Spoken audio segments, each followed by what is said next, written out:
Okay, so Indiana wins the Natty. Crazy. Can't believe I'm saying that, but a lot of credit to Indiana for putting together one of the best seasons we've seen recently in college football. That's crazy. Or in recent college football history. 16-0, undefeated national champs, Heisman Trophy winner at quarterback, Big Ten champs. I mean, just blew out teams in the playoff. Having the perfect season in today's day and age of college football, I think is really, really hard to do. So a lot of credit goes out to Indiana for getting that done. Miami, hats off to them. They definitely made it a game. They fought back. They had a response. I think you have to love what you're seeing out of Mark Fletcher. That D-line was getting after Fernando Mendoza pretty good. And then also you just think about Carson Beck, who showed up again. I mean, I know up until that interception, he was really playing, I thought, good football. Threw that pick, had a turnover. I think I was kind of waiting on a turnover from Carson Beck in this game. I thought they got maybe a little greedy, maybe a little too aggressive on that very last throw there, but you got to give Carson Beck a lot of credit for what he did in the playoff, and Miami for sticking in there, making it a game, and they definitely made Indiana earn this one here. The job that Kirk Cignetti has done has been nothing short of impressive, and I think when you look at the way his team plays, I get the sense that Kirk Cignetti is aggressive and he just instills confidence in his team. And I think you can see that the way his team plays, the way his players play. They move around quick, they're decisive, they're aggressive, and like when they can play free and they understand exactly what's going on. I mean, you have Fisher calling out plays. He makes his team so dialed in. It just gives you confidence that they're going to go out there and win the game. And it's just incredibly impressive how they went 16-0. I mean, I thought we would be going away from undefeated seasons in college football, and I think this is incredibly impressive what Indiana was able to do this year. Fernando Mendoza is an absolute dog. I mean, he's going to be a high first-round draft pick. He deserves everything that he's got coming his way.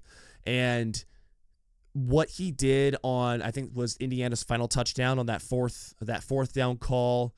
He took it, ran up the middle, and not only got the first down, but second effort, running through tackles, took some big hits, and gets that touchdown. I mean, that was just a gritty play, and I think is, a perfect encapsulation of the season that he had, winning the Heisman Trophy. Like, that was another Heisman moment. Honestly, that was his Heisman moment. Charlie Becker is an absolute playmaker at wide receiver, and the fact that is he wide receiver 3 for them behind Surratt and Cooper? But I mean, he just shows up and makes big catch after big catch after big catch, and he was doing it against Ohio State. He was doing it in the playoff. He was doing it in the national championship game.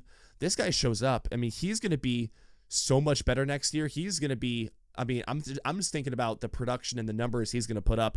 He definitely took a leap and took a pretty big step, I thought, this season, and that's just going to carry over confidence-wise. I feel like he's going to be, probably pushing like first-team All-American type stuff next year. I think the hype train for Charlie Becker is going to be at an all-time high, and this guy is going to get more and more reps moving forward.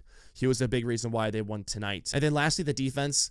I was kind of waiting on the defense to make a play in this game, and like they showed up. I know that they gave up some stuff here and there, but you saw their defensive line get active again, cause some pressure. And as the game went on, I kind of felt like, okay, Miami's pushing it. Like, Miami's in this game, they have a chance to win it. But I felt like they were just pushing it a little bit too much. And the sense that I got was, I think Indiana's defense is kind of waiting on a mistake, waiting on a Carson Beck overthrow or something, and they're just going to take advantage of that. And that was exactly what they got. They got a ball from Carson Beck that shouldn't have been thrown. I thought maybe it was a little too aggressive in the moment. I understand it. You don't have timeouts left. It's under a minute, and you're going for the win, so I respect that. You know what? You don't want to go out in that scenario not actually taking a shot at the end zone or in the end zone. Indiana capitalized, and their defense all year has been dominant and also has shown up when they've needed them to. So this game, just in general, for Indiana to control it, to hang on, for Fernando Mendoza to have his moment, and for the defense to show up and have their moment too. Quite the cherry on top of a great season for Indiana.